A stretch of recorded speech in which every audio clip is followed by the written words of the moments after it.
All right, so you're ready to record your first podcast. Do you have a microphone? Who's going to distribute for you? Do you have a studio? What about the editing? All right, everyone relax because I think I have the answer. Anchor app. Yeah, Anchor. It's free. They distribute Spotify, Apple, many more. There's creation tools that allow you to edit and create your podcast from your phone, your laptop, or your personal computer. And the best thing of all, girl, you can make money no matter how many listeners you have. So the answer is simple. Get Anchor. Anchor FM app. Go find it now. Tell them a seat at the table sent you. All right, ladies and germs, we are here. Let this meeting come to order. Bang the gavel. All right, we are here for another new episode of A Seat at the Table podcast. All right, before we get into it, let's just take care of the semantics. You can find A Seat at the Table podcast, all one word, on Instagram, A Seat at the Table pod. You can find me on Twitter. I have to tell you, my social life on Twitter pales in comparison to my social life in the real world. I am very active out here in these Twitter streets. I've got great friends, and in real life, I just be home looking at the TV, not doing much. So yeah, if I could actually have my Twitter life translate into my real life, oh, what a wonderful world it would be. But you can find me on Twitter at Galanda, GAILANDOADAMS. No, that's not right, is it? GAILONDAADAMS at Galanda Adams. That's right. I can spell words, and those words include my own name.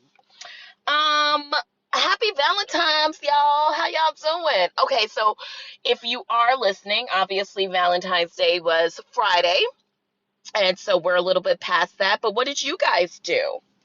I did not do anything. It is not a acknowledged moment for me because I don't even know that I've ever had like a really good Valentine.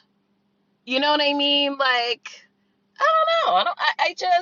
I think I probably did in college, maybe, but like, I really go out with some dog face motherfuckers.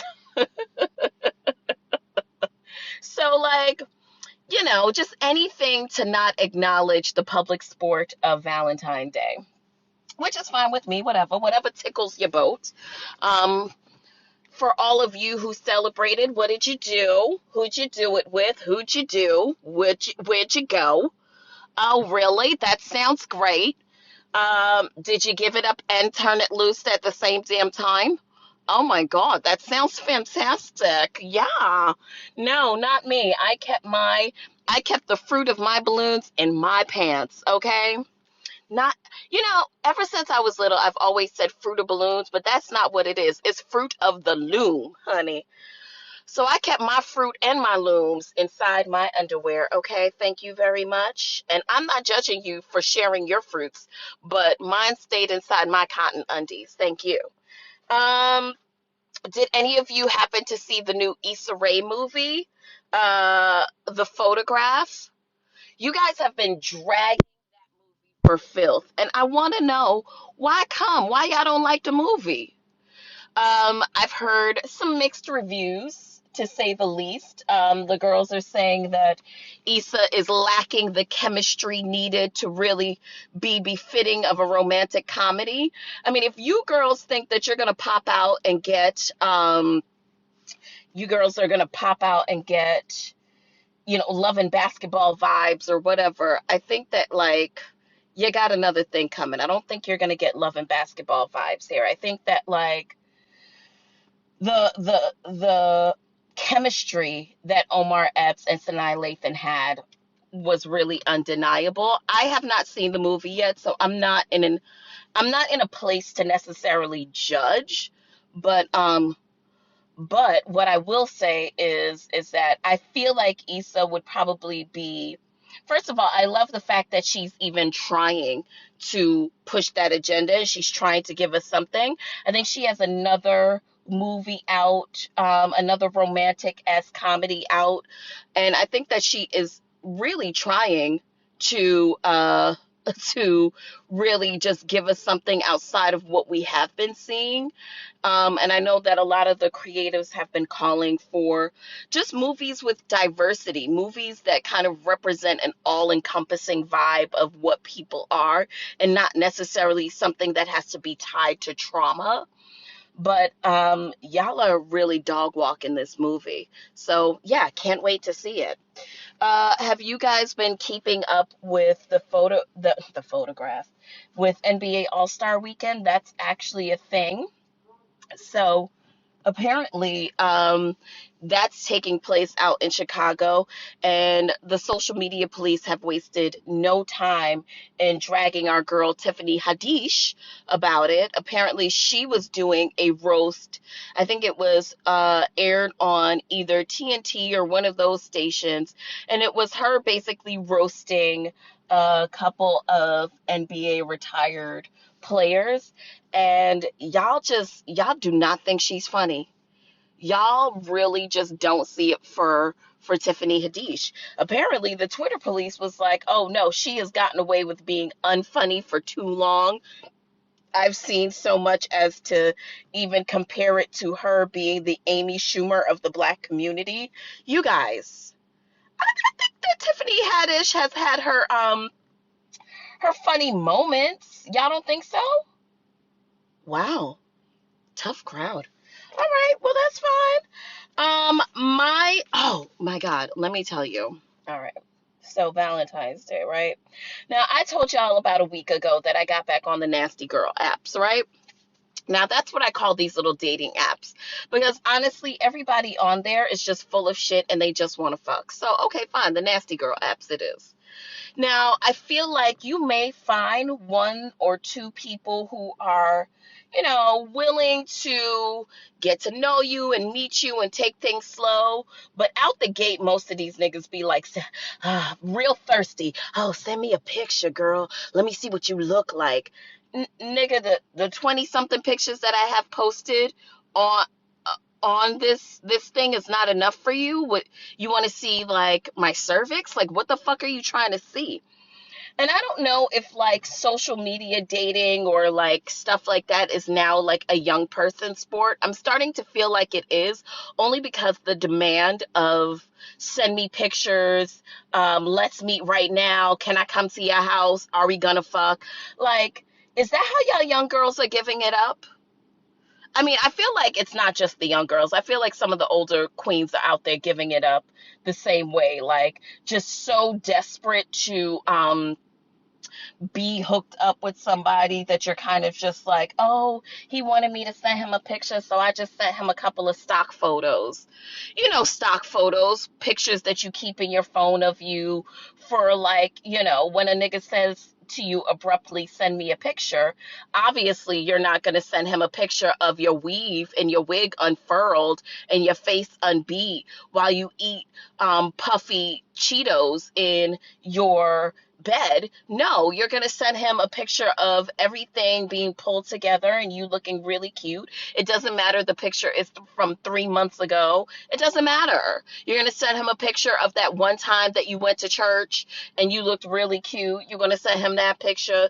You're going to send him that one picture of you and your friends hanging out and you was looking beat down to the gods. Like, you're going to send him those pictures. You're going to send her those pictures, which is totally fine. Totally fine. Not a big deal. But I just feel like I wish that niggas would stop asking for pictures. And we've gone through the whole picture charade here.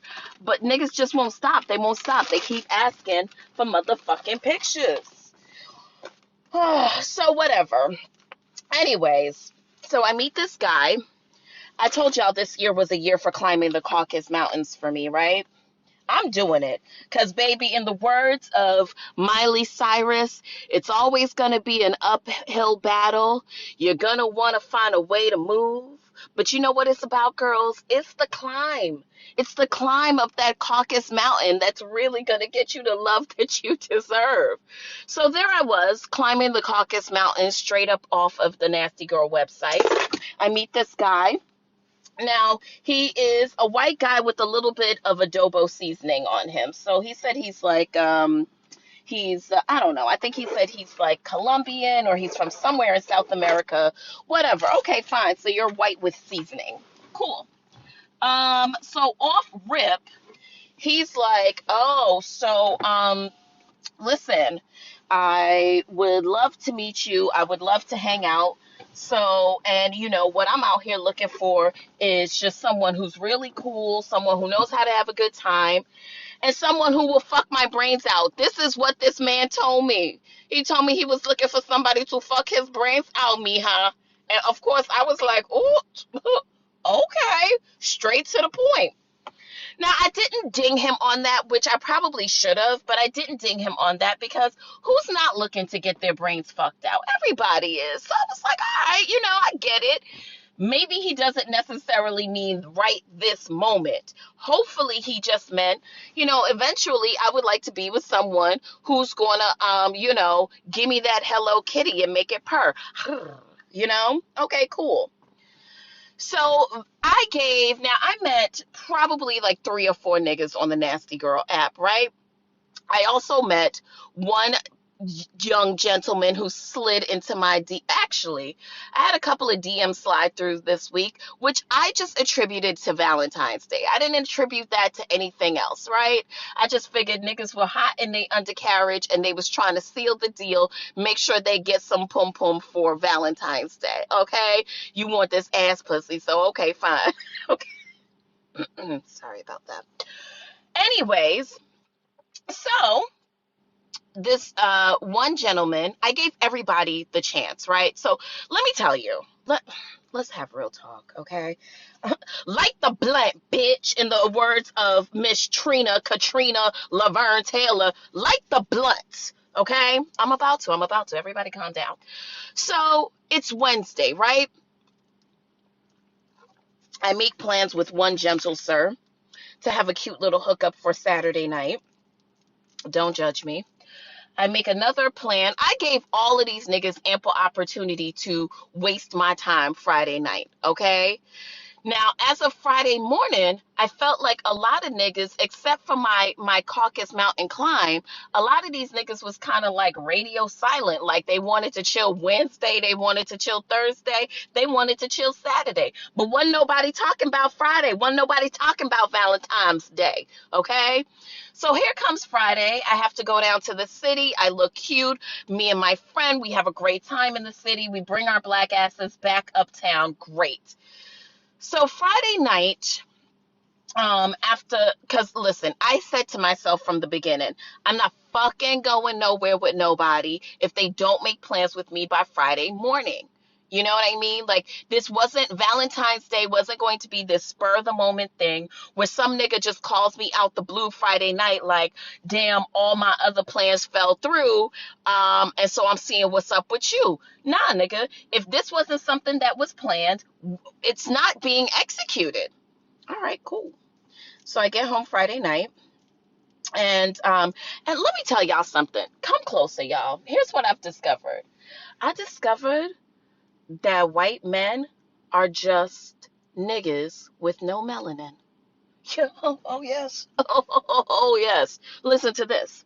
So, whatever, right? So this nigga, he texts me Friday night. He's like, what are you up to? Nothing, chilling. He's like, oh, okay. We go silent. So then he texts me again, probably about 20 minutes later, and he's like, what are you getting into tonight? It's about 9 something, right? I don't even believe that I have unfurled my wig from atop my head, the sombrero-like wig that laid atop of my head. I don't even think I had unfurled it yet. I think I started rubbing my face away probably about 9:15-ish. I was like, you know what? I'm not going anywhere. Let me take off this beat. Let me take off my drag. So then around 9:45, this nigga texts me and he's like, so let me know if you want to meet for drinks. And I strongly